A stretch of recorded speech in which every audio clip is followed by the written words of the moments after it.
तत्व मीमांसा, गांधी जी के सर्वोदय दर्शन की तत्व मीमांसा। गांधी जी गीता को सर्वोपरि मानते थे, गीता से ही वो अपने आप को, उन्होंने गीता की जो बातें थी उसको उतारने की कोशिश की, और जो अनासक्ति योग का उन्होंने बहुत प्रयोग किया है। जो गांधी जी थे वो श्रीमद् भगवद गीता उनका मूल ग्रंथ है।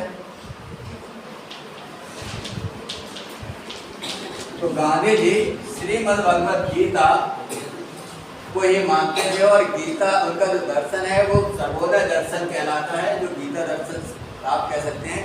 तो गांधी जी के अनुसार या गीता के अनुसार वो कहते हैं कि संसार में दो तत्व हैं, एक तत्व है पुरुष और दूसरा है प्रकृति।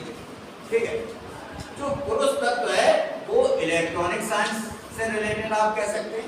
ठीक है, ये सूक्ष्म है। ठीक है, और ये स्थूल जगत है। तो गांधी जी कहते हैं कि संसार में जो पुरुष है वो सर्वश्रेष्ठ है और प्रकृति गौण है। संसार में दो तत्व हैं, एक पुरुष और दूसरा प्रकृति। हमने आपको बताया एक ब्रह्म और दूसरा प्रकृति। तो यहाँ पर पुरुष और प्रकृति दो तत्व हैं। पुरुष ने ही इस सृष्टि को, प्रकृति को उत्पन्न किया है। ठीक है, अब जो पुरुष है, पुरुष को आगे वो कहते हैं कि ये पुरुष को ही उन्होंने, जो पुरुष तत्व है निराकार है, निराकार है, इसको ही वो ईश्वर की संज्ञा देते हैं। वो कहते हैं कि ईश्वर सत्य है, ईश्वर सत्य है, और सत्य सत से बना है। सत्य का मतलब वो कहते हैं अस्तित्व, जिसका अस्तित्व है वह सत्य है, और सत्य ही ईश्वर है, ईश्वर का अस्तित्व। ठीक, आगे वो कहते हैं कि जो मनुष्य है, मनुष्य तीन चीजों से मिलकर बना है। उनकी एक परिभाषा है, गांधी जी की परिभाषा, कि शिक्षा से मेरा तात्पर्य बालक के मन, शरीर और आत्मा का सर्वांगीण विकास करना है। तो यहाँ वो कहते हैं कि जो मनुष्य है वो मन, शरीर और आत्मा का योग है।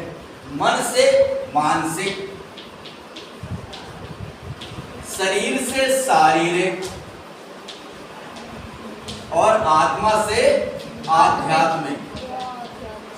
ये आध्यात्मिक विकास, ये तीनों से संबंधित गांधी। अब ये इस परिभाषा को देखें तो प्लेटो की परिभाषा को थोड़ी देर के लिए आप देखें तो प्लेटो की वो कहते हैं कि मन और शरीर और आत्मा का सर्वांगीण विकास प्लेटो करना चाहता है।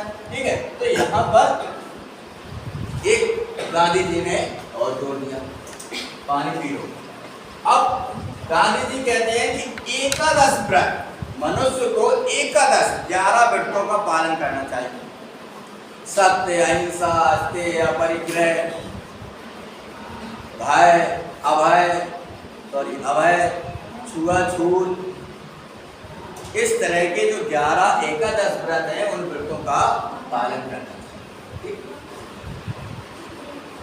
बातें करने समझ में नहीं आया, पानी पी लो। है तो काहे से होगी? बियर से। हाँ, और क्या? अरे उन्होंने इसी को ही ईश्वर कहा है, ब्रह्म को ही, पुरुष को ही। वो मूर्ति पूजा नहीं मानते थे। यहाँ ईश्वर उन्होंने कहा, ईश्वर का मतलब ये थोड़ी है। वो तो नॉर्मल लोग बोलते रहते हैं ईश्वर ईश्वर। ईश्वर केवल एक चीज, हमने आपको बताया था कि जो ईशान का रहने वाला है ये है ईशान कौन। ठीक है, तो जो ईशान का आप धार्मिक अनुष्ठानों में देखेंगे तो ईश्वर एक अलग चीज है, एक अलग देवता का नाम है ईश्वर। ठीक है, तो यहाँ ईशान में जो रहने वाला है, तो ईशान में यहाँ है कैलाश, और जो कैलाश का रहने वाला है वो ईश्वर है। सभी ईश्वर नहीं है, यहाँ केवल सदाशिव को, शिव को ही ईश्वर कहा गया। शिव जो शरीर की तरह दिखा देता है, सदाशिव जो निराकार तत्व है। ठीक है, तो यहाँ पुरुष की बात हो रही है, जो गीता में ब्रह्म या सुपर नेचुरल एनर्जी है जिसका कोई आकार नहीं है, जो निराकार है, ठीक है, निराकार है, तो किसी को पुरुष कहा गया है गीता, ठीक है। तो जो निराकार तत्व है, तो इसी ने इस सृष्टि का निर्माण किया है। सृष्टि के अंदर जो मनुष्य है, मनुष्य मन शरीर और आत्मा का योग है, पुरुष को ही गांधी जी ईश्वर कहते हैं। वो कहते हैं ईश्वर ही सत्य है और सत्य सत्य से बना है। सत्य का मतलब अस्तित्व, जिसका अस्तित्व है वही ईश्वर।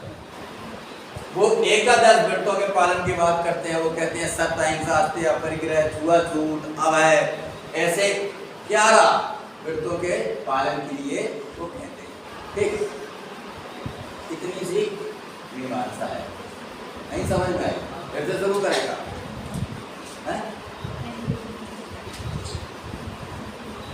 ऐसे समझ सकते हैं इसको। अल्लाह निराकार है, सर्वशक्तिमान है। अल्लाह ने सृष्टि को बनाया है। सृष्टि में मन शरीर और आत्मा, मनुष्य का मन शरीर और आत्मा से मनुष्य बना है। अल्लाह को ही ईश्वर कहा जाता है। ईश्वर ही सत्य है। सत्य का मतलब जिसका अस्तित्व है वही ईश्वर है। आप समझ में आ गया?